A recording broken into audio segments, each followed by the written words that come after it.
How's it going, fam? Welcome back to Erica's EDC. And today we're going to do a follow-up video to yesterday's video, which was about Spyderco, American manufacturing, 15V, good stuff made here. I don't know when this will actually go up, so it's just a reference video and a follow-up to the American manufacturing video, okay? Because after I posted this video, we saw a video that was very interesting from someone called, I think, Chandler Farm, something like that. Basically, this dude took a Kizer version of the ESEE IZULA and did some, what I would call light batoning, and the knife just like shattered, and it proved my point about what I was talking about, and it was so ironic, the timing, so I just kind of want to touch on that a little bit and talk about it further, because the video that I did not get the backlash that I thought it would, and it was actually very supportive, so I'm super stoked. But yeah, basically this guy got a Kizer version of this knife, but in Nitro V, which from my testing is a pretty durable, tough steel. And when he went to baton with it, it hit a knot in pine, and all of the edge, it looked like it just fell apart. Like this whole portion of the knife just fell out and broke. Like within the first 30 seconds of using it. And batoning is a controversial task, but it's one that I've done a bunch on the channel, and not once have I ever broken a knife. No, I've never really even chipped a knife, but this knife just shattered to pieces. So it showed us a couple of things that I want to talk about, because like I said, this is totally relevant to what I did, and what I touched on in my video. First of all, we all know that batoning is not like a go-to form of splitting wood, right? Like, we all know that you should use an axe and a hatchet and a splitting maul for the various progress points of breaking wood down to start a fire, okay? However, a lot of people do baton with their knives, whether you like it or not. For some of us, it's fun. For some people, it's easier. For some people that go backpacking and such, or camping, or what have you, they may do like the one tool wonder thing, which is this ideology of carrying a knife that is so thick and so overbuilt that you should be able to break wood down into kindling, do your feather sticking, start a fire, and the knife should be able to handle breaking wood down, okay? Like, it, again, not everyone believes in it, but for me, it's something I do. You know, I like breaking down wood with knives, and it's easier for me, and I don't have the right axes and hatchets and all of the things to break down firewood all the time. I don't know. So it was kind of wild to see this, quite frankly, Chinese version, clone, if you will, of an American-made knife that over here we use to do these outdoor tasks, and they tried to mimic it overseas, and it shattered. And again, it's a knife that over here we use for those things. Let's see if the camera will pick it up. I'm hoping you can see the gouges in the coating on this knife. I have videos batoning with this and doing all of the things. Yeah, you can see the coating is kind of worn off. And over here, we do use ESEEs to break down firewood and to do all types of camp tasks, and they don't shatter. We call them sharpened pry bars here, because that's what they are. It is a pry bar in 1095 with an edge on it. That doesn't last crazy long, but that's not really the point of the knife. The point is that it's nearly bomb-proof, and we can baton with it, and cross baton, and feather stick, and make a fire, and it doesn't break, and if it does, you get a free one. But the Kizer version just shattered, and it, you know, it goes to show exactly what I was talking about in my video, that I don't necessarily trust everything from over there, because they're pumping them out, mass production, too fast, And that knife, especially in that steel, should not have shattered. Especially because it's Nitro V. It's pretty dang tough. Shouldn't have happened, even with hitting a knot. I've done it 100 times on the channel, and not once have I ever had a knife lose chunks of steel. It's never happened. Nitro V is a pretty dang tough steel. This is my Otter design, which is a camp knife that I did with Levi over at Northern Knifeworks. Excuse the blade bomb all over the blade. I do that to all of my knives when they go into storage until the next time that they get used. They all get Adam Miller's blade balm from Baby Moon Blades, and it keeps them nice and clean and they don't rust. Nitro V is a super tough steel. It's great for camp knives. This one, we really beat the crap out of on camera.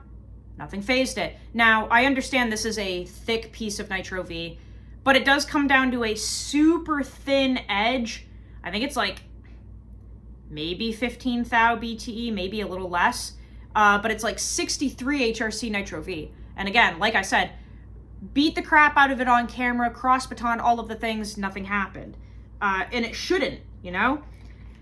And then, you know, even furthermore emphasizing this, another knife that we've done a lot of batoning with, and quite frankly, we've tried to break these. This is the Duckhead Forge Slater. This is in K390, 64.5 HRC, 10 thou BTE, little utility knife, little EDC knife that I did with Dusty over at Duckhead Forge. Crazy paper thin K390, hard, okay? Full flat. It may be like a little convex, but it's, you know, a flat grind. I have videos of me physically trying to break this and its brother, also K390, same specs and everything. It's just a different handle. And I can't get these things to break. And I'm saying, like, I have videos of me literally just beating the crap out of these knives. K390, hard, and thin. Never once have I been able to break these things. And this is like a little bitty knife. This is actually very similar in size and everything to the knife that was broken on the channel. This is very, very similar. And I've done the same thing and way more. Never ever have I even like chipped an edge, man. So it was just ironic, the timing of that video, because it is the idea of having cheap knives readily available when we want them. Is that a great idea in theory? Yeah, but this is kind of what happens. You know, this is kind of like the aftermath of creating a psychotic part of the community that needs. And they want a cheaper version of this, and they want it readily available, and they want it in better steel, right? So it's done over there, corners are cut, and it can't actually hold up. You know, it's not always, the grass is not always greener on the other side, especially with situations like this. So do I think that that gentleman will be taken care of by Kizer? I'm sure he will. There was an uproar about it.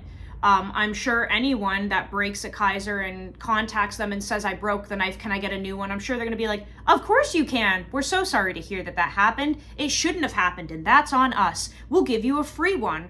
Check your mail within 7 days. Prepaid postage. You know what I'm saying? Like, it, of course they're going to take care of them. They expect it. They have the money to do that. They have the resources to just give out free knives, you know? And it's kind of sad because it doesn't necessarily represent any integrity for the company if they're gonna replace the knife. Like, of course they have to. It broke and it shouldn't have. I don't think that heals the wound. I don't think it proves anything. Does ESEE do the same thing in essence? Yes, you can break an ESEE, you can run it over, you can chop it in half, and they'll give you a new one every time. But that's because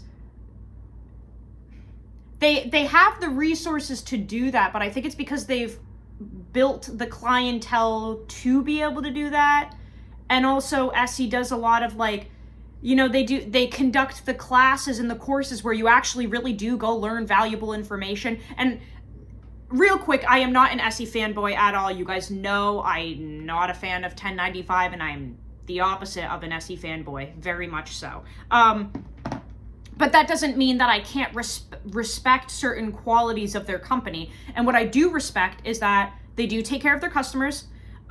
They do bushcraft classes and tours and seminars and all of these things that benefit the community, okay? Like, it's not just some secret, unseen company overseas pumping out mass production, unknown crap that breaks when you use it, you know? Like, they do replace all of the knives, and they do have the ability to do so, and that's great. But the thing is, we're not really breaking them that often. Like, I've tried to break this knife and I can't. But if I did, they'll replace it, and they do a lot for the community, and they give back, and maybe they're able to replace broken knives because they earn the finances to do that through not only making a bunch of knives, but also doing the classes and the seminars and all of the things, right? Like, they're doing pretty dang good. And again, not an ESEE fanboy. Like I said, I am not a fan of 30 thou BTE, 55 HRC, 1095. I'm not. But these are kind of the sharpened pry bar knives that you can do anything with and they shouldn't break. And I can admire that. Absolutely. That's the little cluster of people they're targeting, is people that are going to use this as a screwdriver and a pry bar and a splitting maul for kindling and all of the things, and it shouldn't break, and that's who they're targeting, and that's who likes the knives. So I guess it was just kind of like a haha when Kizer tried to make their version of it, and they tried to like one up ESEE almost with Nitro V, and it just like shattered and was crap. Like, it just proves my point that, you know, you can only cut corners for so long and ride the train of like, look, availability, look, better steel, like, ooh, fancy, shiny, and it kind of backfired, at least in that video. And again, no shade toward anyone that likes Kizer or any of those companies over there. I just thought it was an ironic timing of videos where I literally talked about heat treat not being the same over there because they don't have the capability to do that. And then somebody makes a video showing that in essence. Like, Nitro V, a pretty tough steel, their version of a knife that we do batoning with over here, and it just blew apart. Not even in one area. Watch the video. Watch the video. Peterbilt Knife Guy linked it in one of his posts. It's like multiple chunks of the blade just fell out. It was awesome. Probably not for that guy, but for me, I was like, heh, knew it.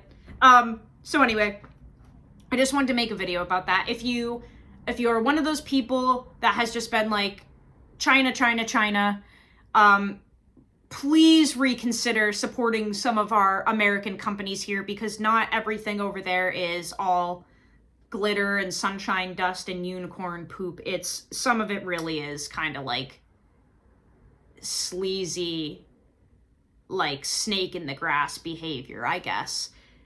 So, I don't know. If you're gonna come in here and be like, whoa, he shouldn't have been batoning with the knife in the first place. No. Don't even bother. Don't even bother. Because some of us do that with our knives. End of story. You know, not everyone is going to pack 25 tools in a backpack to go on a trip. Like, some of us just want to take one knife and do everything with it, dudes. Like, I don't know. Some knives can do that. It is what it is. But anyway, there's my little rant. Not sure when this is going to go up. I'll see you guys soon. Even if you like Chinese knives that I'm allergic to, I still love you. It's okay. You're all welcome here. Go use your shit. Learn how to sharpen your knives. I'll see you on the next video. I love you so much, fam. Take care.